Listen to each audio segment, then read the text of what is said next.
Thank you for joining another one of our Facebook Lives on a bitterly cold day in Kansas, and it's only going to get worse. It's supposed to get down to 0 by this weekend, so we are still thinking winter clothes and sweaters and trying to stay warm. So, a little update. Yesterday was February 1st, and that is the launch day for the second month of So Confident. And for those of you who are members of the yearly program, you know already that we're making joggers. Here are the joggers in the houndstooth knit. And in the kit you get the fabric, thread, a little bit of fusible stay tape, the elastic, and this wonderful elastic shoelace that serves as a drawstring. So this is a really unique waistband treatment that we're going to learn how to do this month. And for those of you who are not yearly members, you know that you can sign up for just February and learn how to make these pants. That will be on February 19th, I think, is the availability of the class video, and then the following week is the Zoom question and answer, which we did last week for the January group, and it went really well, I thought. So I hope everybody enjoyed that. And speaking of Zoom, for once, this is not our fault. Zoom is having trouble with a technical glitch, and we have not been able to record, or at least offer the recording of the Zoom calls yet. We will, they're working on it, and as soon as Zoom is up and running with this again, then we will let you know, and you'll be able to view the Zoom question and answer sessions from last week. So just hold on, it will happen. I just talked to Alex in Cleveland a few minutes ago, and they are still not ready, but they're working on it. So it'll happen. I'm going to turn the heat off. So let's see, what else? Facebook private page for So Confident members, really, really fun. I am seeing so many interesting Maison tops. I love it that you are posting such fabulous pictures and great questions. So thank you so much. I'm so glad it's such an active page and that you're having fun with it, and that's the purpose of it for the community. So let's see. Joggers. Got that taken care of. Oh, and I want to tell you that we now have the vanilla boucle back in stock. It was very popular. We've had it on and off for a couple of years, and we were out of stock for a while, and now we have it back. So I have on my flat iron jacket today in the vanilla boucle. So just to tell you that it's back on the website. And I'll tell you in a little bit what I have on, but, well, I might as well tell you now. I have on the salsa blouse. Boy, is this an oldie but goodie. We have had the salsa blouse for a long time. I haven't worn it very often recently, but I just put it on this morning, and I thought, oh my gosh, why am I not wearing this? It's so cute and so comfortable. So that's what I'm wearing. All right, I would like to introduce the newest member of the sewing workshop team, and her name is Deb Henderson. And she is a native to Pekin, so come on over, Deb. We are working with one mic today, so she's going to speak up, and I'm going to not be so loud, and we're working with this one little mic that's on me, and we'll see how this goes. I may be taking this off and holding it near her to make sure that you can hear her. But you have a lot. Okay, so how long ago was it that I met you? Oh, boy. Well, years ago, when you had Threadwear, I worked for House of Fabrics, which is about 6 blocks away. Yeah. So, yeah, shopped in there a few times. Yeah. And she was a standout person. I would walk into House of Fabrics, and she knew how to help people because you sew. Yeah, it helps. Have you sewn all your life? Pretty much. Are you self-taught? My mom taught me. Yeah. All right. So, House of Fabrics, that went away, and it became Joann's, and you worked there. I worked there for about 3 years, and then I came here from Hobby Lobby, worked their fabric department for 8 years. Yes, so a depth of experience. So sometimes when you call here, you're going to get Deb on the phone. She's going to be able to help you. She knows everything about the business now. Well, pretty close, pretty close. But she's in charge of all of our inventory, our fabric inventory, all the orders. She knows who people are and what they're getting and where it's going and how it's being shipped, and she can solve problems for you. So Deb is your point person. I wanted you to meet her. So Deb walked in today, and I was floored by what you have on. So you have to tell us what you have on. Okay, well, it is actually the Marceau.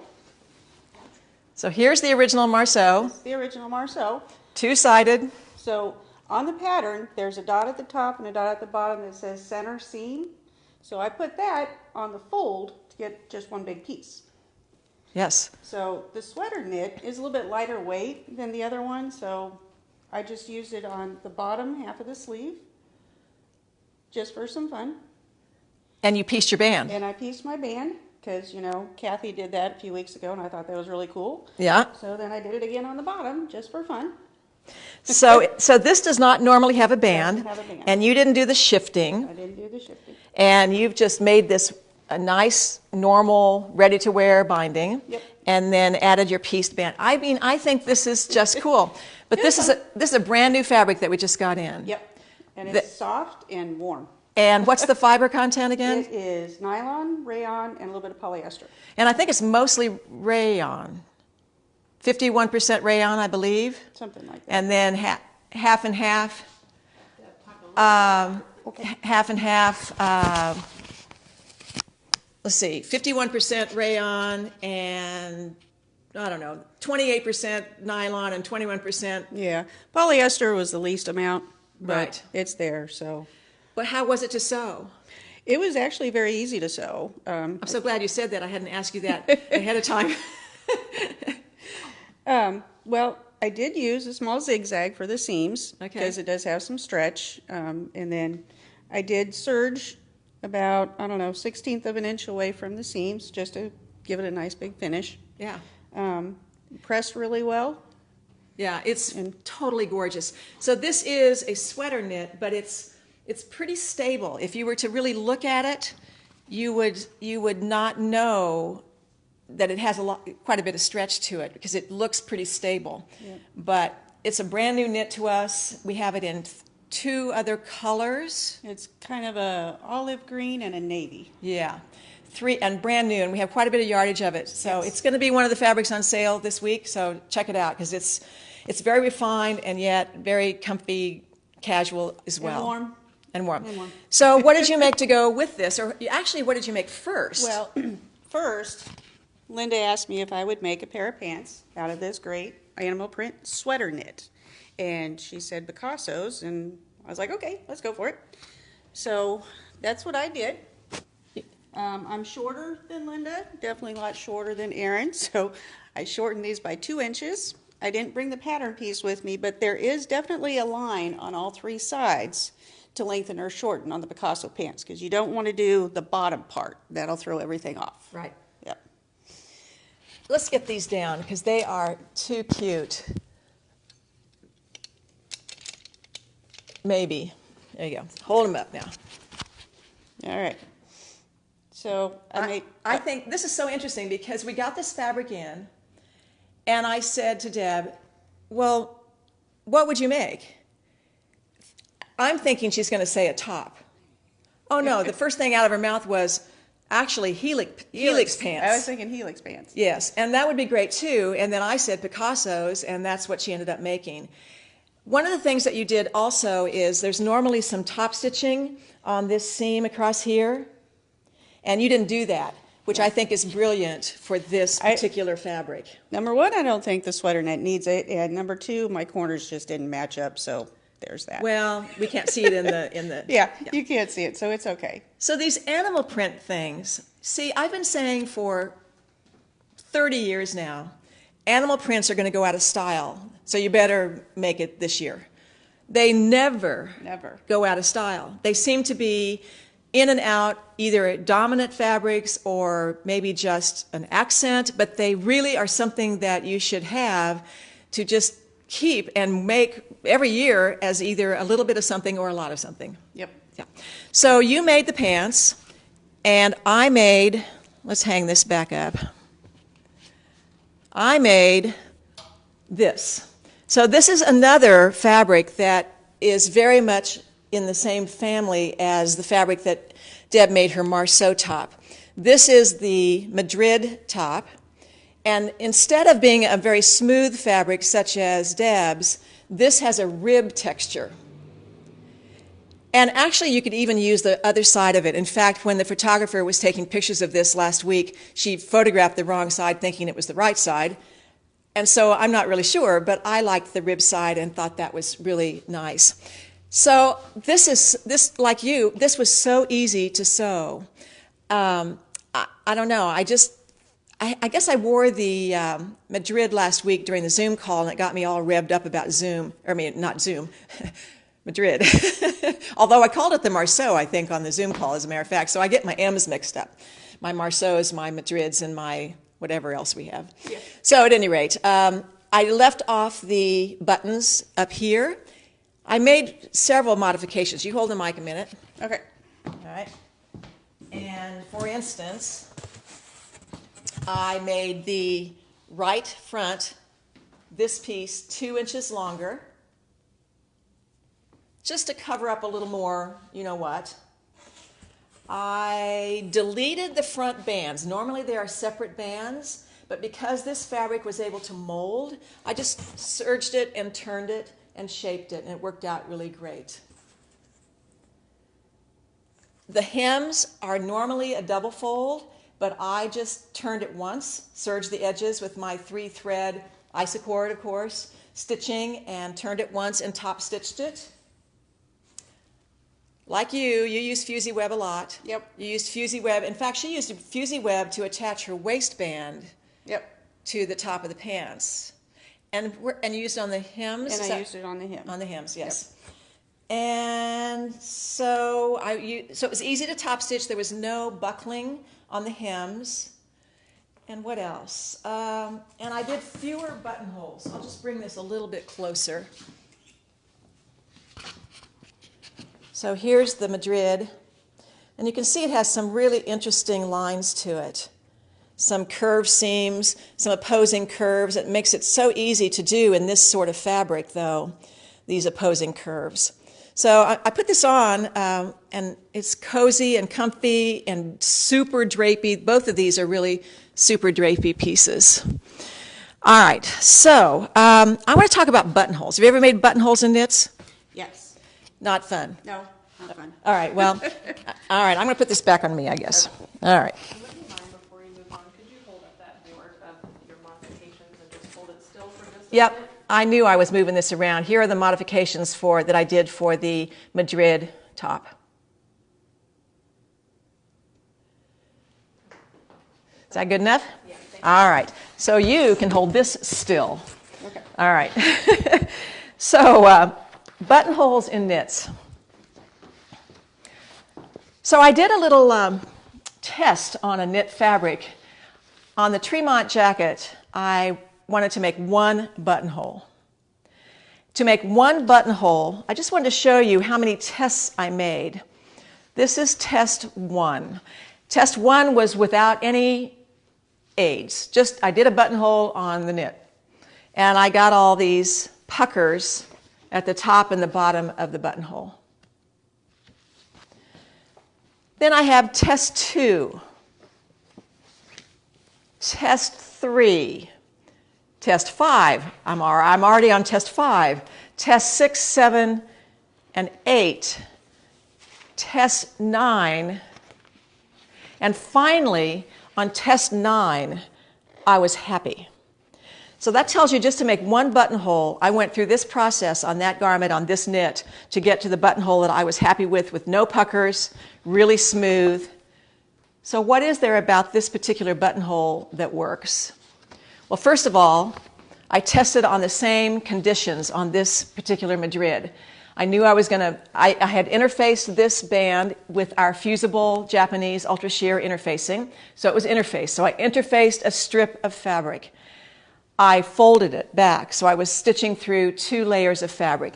I even stitched in the same direction, so I knew that the buttonholes would be on the diagonal, and this is a horizontal little rib, so I made my practice buttonholes on the diagonal of that rib. I wanted to replicate the conditions that I was going to be sewing on the garment.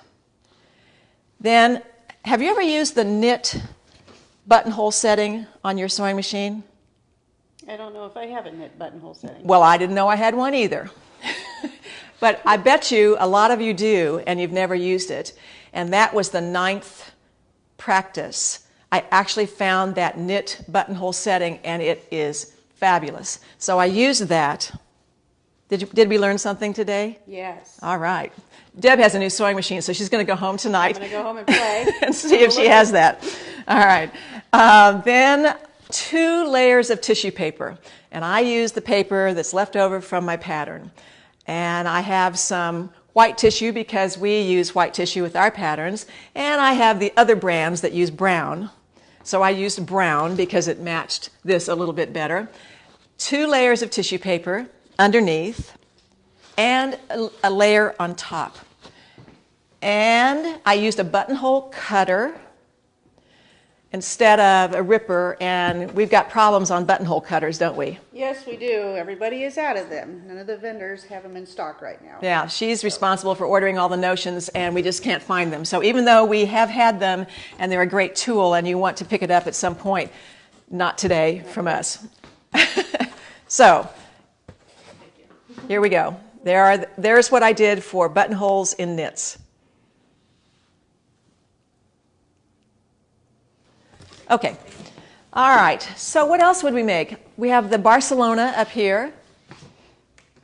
This is a great pattern to use for the sweater knits and rib knits and the knit that you have.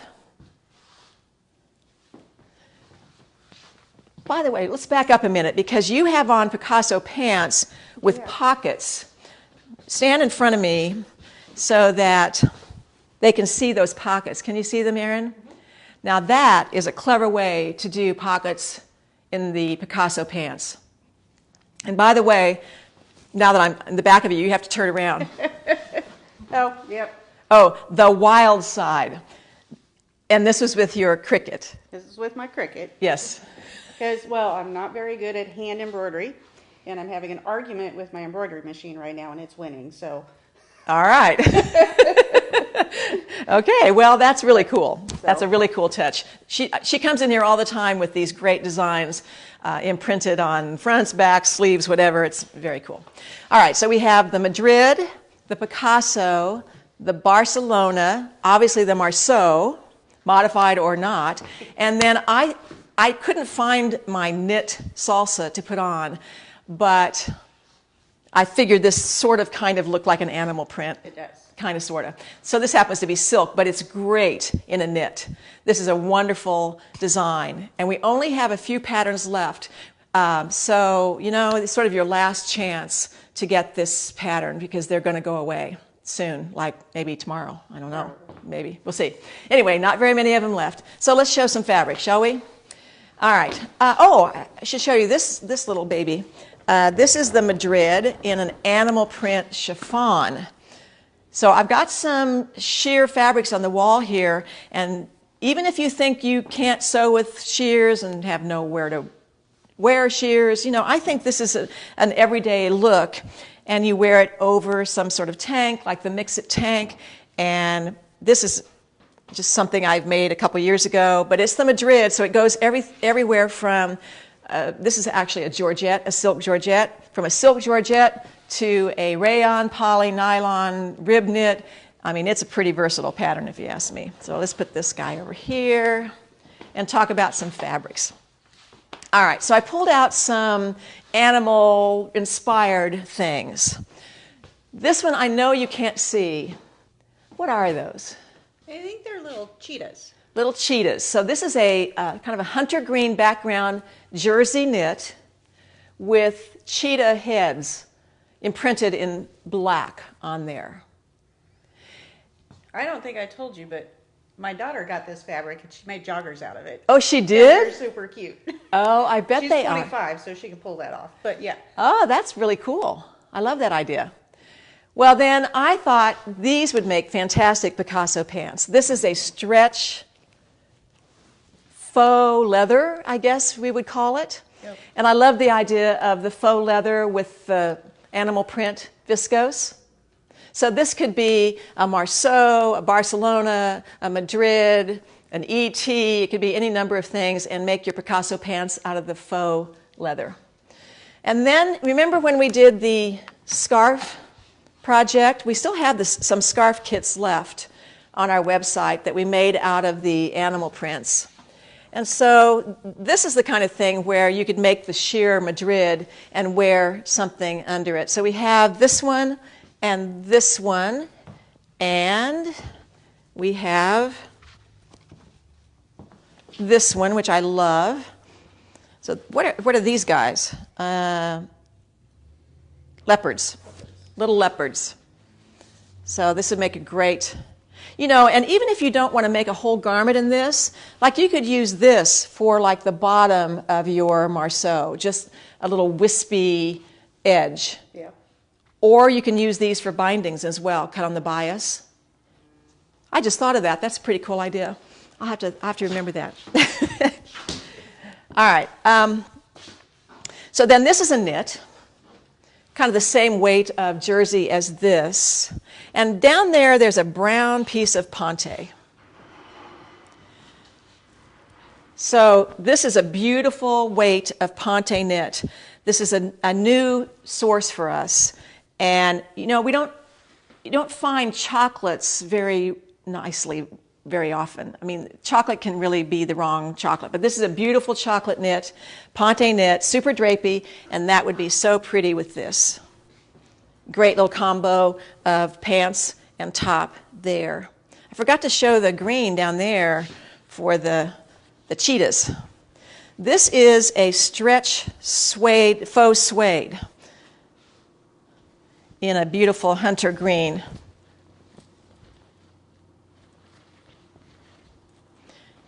It's got good stretch to it. It's kind of like a moleskin, but really stretchy.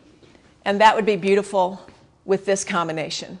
So you could do a top or pants in this stretch, and even just a whole top in this, or just some pieces and parts. That looks really good now that I really look at that. I know. I like it. Yeah, very cool. All right, this is one of my favorite fabrics. This is a rayon crepe, viscose crepe.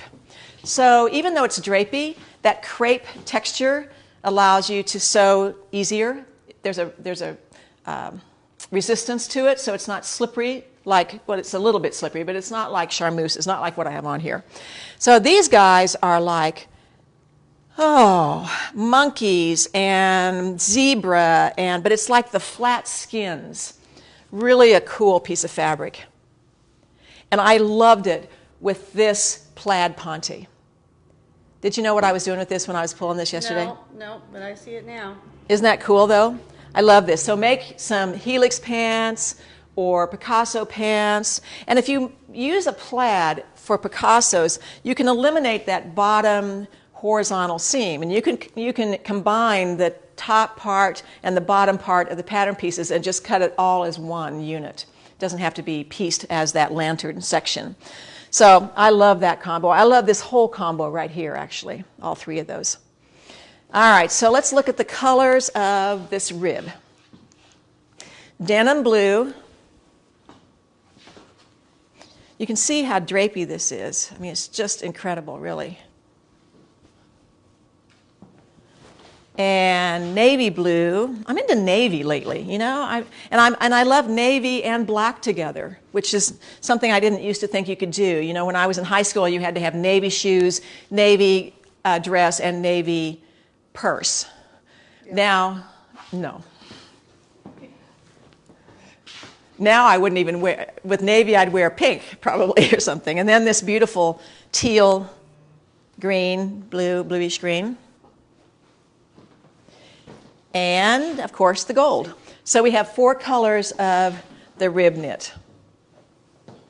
And we have a couple of other things here as well. Of course, we have absolutely the leopard sweater knit.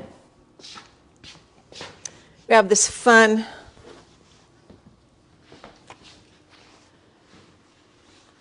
kind of cheetah type print, red background with black, but it's got a little bit of a hint of royal blue in here. And this is a jersey knit. Really fun. This would make great pants too, actually. Yep. But tops or pants, either one.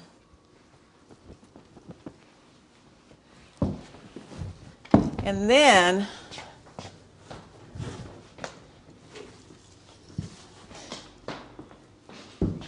I think we've shown this before, but I was reminded of it yesterday. Here, you hold this a minute. So Renee Wilbanks, who I have yet to meet, but she sent me a picture yesterday of this Tremont jacket in that fabric. I think Betsy's going to post this on the Facebook page, right? In the comments. And I'm waiting on a picture of Renee in it. She said she would send me one. But I love the way she used this fabulous selvage. So she cut this garment so that this selvage edge is the finished edge of the Tremont. But this is fantastic. The background is an animal print, but then it's over embroidered with this chunky, beautiful royal blue and green. I love this. This is Erin's favorite fabric in the whole store, actually. And then I just wanted to talk about, for those of you who are not into the sweater thing and the faux leather thing, but you need some good black pants and you live in the kind of climate that you're already thinking about warmer weather, this is a new fabric that we just got in. And it's one of those kinds of things that you don't really look at on the website. But this is a cotton stretch, which we never see. I always know when Deb is serious when she brings her glasses down and takes a hard look at things. But cotton and lycra, we don't see this very often. So this is just a great pant weight, super comfy, all-purpose black fabric for your pants, for your Picasso pants. It has almost a linen look to it. It does, doesn't it? Yeah. It's a nice piece. That's what I have to buy. Uh-oh. Yeah, that's the trouble. Yeah. All right. I think that's everything on the itinerary. Let's see. I think so. This is blank. Oh, that's right. So we have some specials this week. All of the fabrics that we've talked about, the brand new fabrics, the rib knits, the knits that Deb used, the sweater knit, the leopard, all of these fabrics on the wall, everything I've shown is on sale. Is it 15% off? Yes. Yes, all right. We have a tutorial called Sewing Fashion Knits, and in there is the how-to of how to sew buttonholes in knits. And it also shows you how to rip out a buttonhole, which I have done. I do it about once a garment, actually. And I think that's the fear of most people who sew is, oh my gosh, if I make a buttonhole, I have to rip it out. But you know, there's a really good way to rip it out, and that's in there. So that Sewing Fashion Knits tutorial is on sale. And we have the the Madrid, the Barcelona, the Salsa. The Salsa is only $8, believe it or not. The Madrid and the Barcelona are on sale. And Picasso, we never put the Picasso on sale. It is our #1 selling pattern, and we never put it on sale, except this week. So there you go. Those 3 patterns are at $18, I believe, for a printed pattern. If you order more than $100 or more, you're going to get this book for free, Mastering Miters. If you make the Madrid top, there are 3 miters in making that garment. 2 that are symmetrical and 1 that's more of an acute angle, and this book shows you how to do that, in addition to the pattern directions as well. But this book has 7 different methods of doing miters, and I wrote this a few years ago, but you get it free if you enter this code, miters21. If you enter this code at checkout. Now, you're not going to get this unless you enter this code. And it has to be in the order. It can't be a note at the bottom. It can't be a phone call a week later. We're saying this because, I don't know, it seems like some people forget, and I understand that, but it's so much easier for us if it's in your order. If you put this code in your order at checkout, this will show up as a free item. So you have to add this item to your order and put this code in, and you'll get it. Can I be more clear? If you order over $100. If you order over $100. There you go. All right. I'm taking an online class myself today, and the first 5 minutes were breathing exercises, and I realized I need to do that before every Facebook Live. I need to breathe about 12 breaths, because we sometimes have frantic little things that happen right before the sessions, and today we had another one, but we're good to go now. So, do we have any questions? Did you use the left front or the right front piece for your Marceau, Deb? I used the right front and the right back. The right front and the right back. All right. I don't know if that was the correct way to do it, but It worked, I can tell you. You might repeat that because remember they came from me I used the right front and the right back on On the Marceau. the on Marceau. Marceau. Okay. Okay. Everybody's loving that Madrid. Well, good. Yep. Do you remember what that fabric is called? The ribbed? No, but you know what? I think I'm going to put the garment on. Okay. Is that all right? Good idea.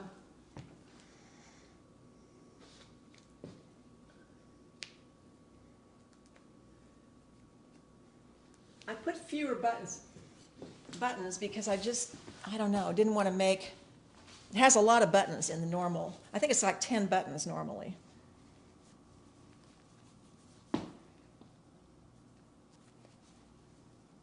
And the way I left the buttons off of the collar, then the collar can do a lot of different things. It can kind of fold down like this. Okay, how do I look? All right. Very cute. Or you can be up like this, kind of like a little cowl sort of thing. Or I could put the buttons and make it a deep cowl. So, boy, this feels like $1 million on, I tell you. These fabrics are fantastic. Okay, yes. Okay, remember to repeat. So when you say Isacord, what text/ticket? Is that like something specific on type of Isacord? Isacord, what tech/ticket? It says TEX/ticket. I don't know what that means, but this is the regular embroidery weight Isacord that comes on a cone. You know, there's probably a spool back there. I don't know if you want to try to grab it, Erin, or not. Somewhere back in the back, maybe. I don't know. Let me look on the spool here and see what it says.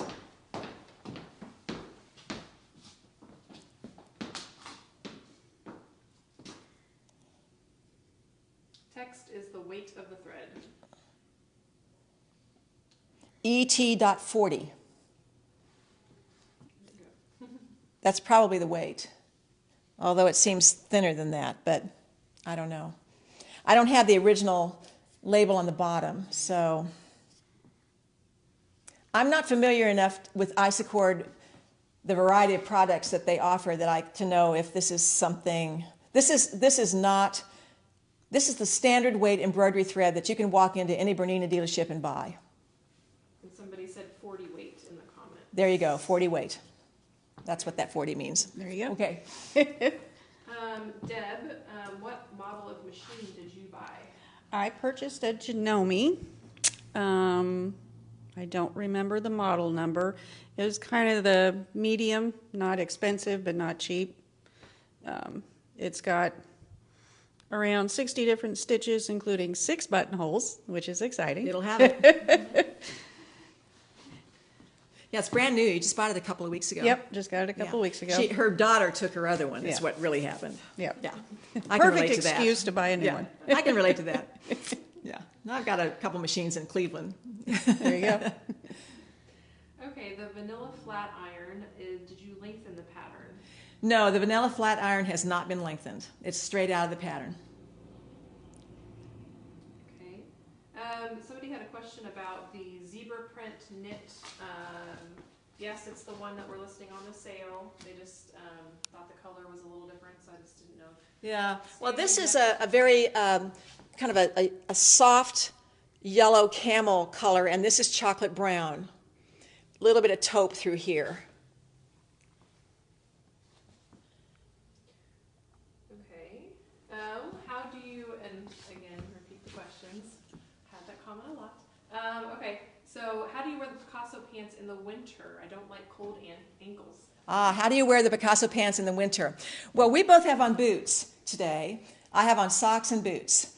And you can lengthen the Picassos a couple of inches. You don't have to have them exposed, have your ankles so exposed. But I do wear chunky socks and boots, ankle boots or higher boots or high-top tennis shoes, something like that. You've got on socks and boots, so we're winterized. I also have long johns on, so I'm not cold at all. Ah, yeah. I sometimes do that. I'll wear my Lululemon yoga pants. I don't do yoga, of course, but doesn't mean I don't like their pants. Yeah. Yeah, under my Picassos. The black fabric you were showing, I think this one over here, does it have stretch? Yes, it does have stretch. A lot of stretch. This cotton fabric does have stretch on the cross grain only, and I'm going to guess that it's about 20% stretch, maybe, something like that. That's a guess. Yep. Okay. The Barcelona, can you guys pick up the Barcelona? And they wanted to know if fabric was available and just kind of repeat what pattern it is. This is the Barcelona top, and no, the fabric is not available. It's sold out. It is a sweater knit. It's the same weight as the leopard, or I'm calling everything leopard, whatever animal that is. Just a nice, fairly, not heavy sweater knit. But no, this particular fabric is not available, unfortunately. All gone. That's too bad. Yeah. Do we know the name of the fabric that you have on, Deb? Do we know the name of the fabric that you have on? No, these are so new to us. Yeah. Do you remember? It says sweater knit, but I think there's another word or two in there somewhere. We don't know. It'll be, Erin, how do they access again the fabrics? Well, it looks like Betsy did put some links in here about what the fabrics that everybody's wearing. All right. So Betsy put some links in the Facebook page of what we're wearing, and so those descriptions should be there. Will you be getting any other colors of the boucle, like the pink? Will we be getting any other colors of the boucle? Probably. I have a Zoom meeting next week with the person who we buy the boucles from, and that may be on our order. And that pink is glorious, and that would be one of the ones I would get for sure. I would tend to get some spring colors of that rather than some winter colors. So, but it would take still another month to probably get. It's not from the United States. Okay. What size is the Madrid? The size of Madrid that I have on is a small. The Madrid on the mannequin is a medium, and I'm happy with the size of the small.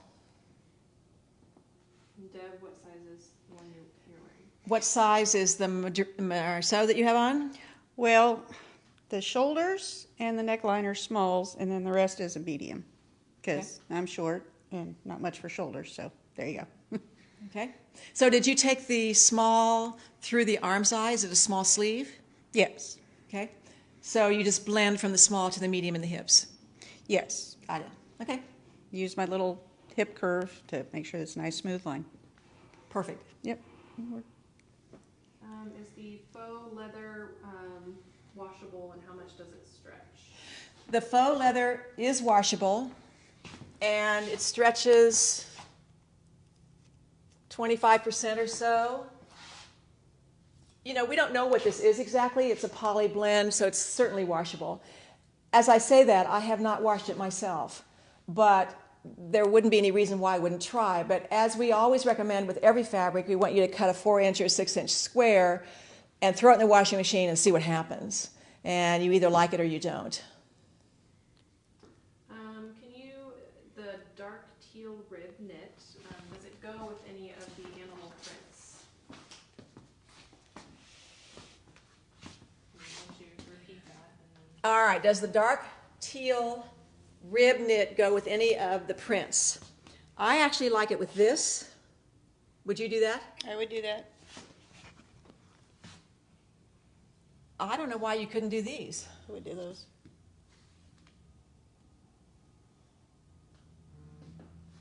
You know, it's really not too bad with this. Actually, this is a kind of a gray-green in here. I would do that too. Definitely. Yeah.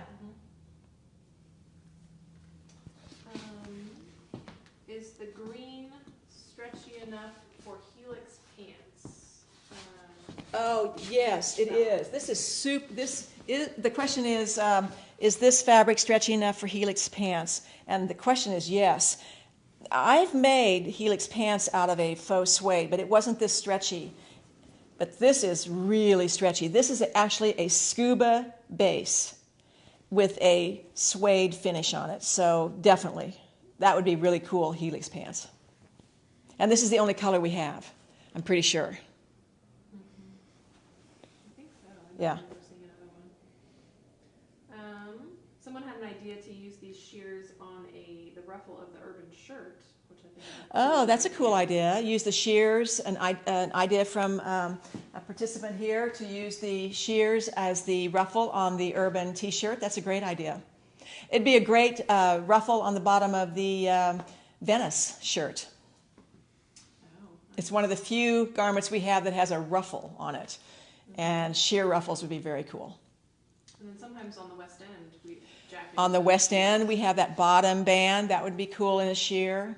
Yeah, you're right. These are the kinds of fabrics you maybe want to have a yard of. Just, you're going to use it. You're going to insert it. You can also layer them. You can also underline them with another color or another fabric and turn it into something very different. Let's say, this you wouldn't underline with this, but if you had a green, green fabric of some sort, then it turns it into an opaque fabric. I've done that many times. Okay, that's it. Okay. All right. Well, we thank you so much. Deb, you were good for your first stab at Facebook Live. So we hope that you'll call and talk to her. And Erin and I are always available as well. We thank you so much for joining us, and we'll see you next week.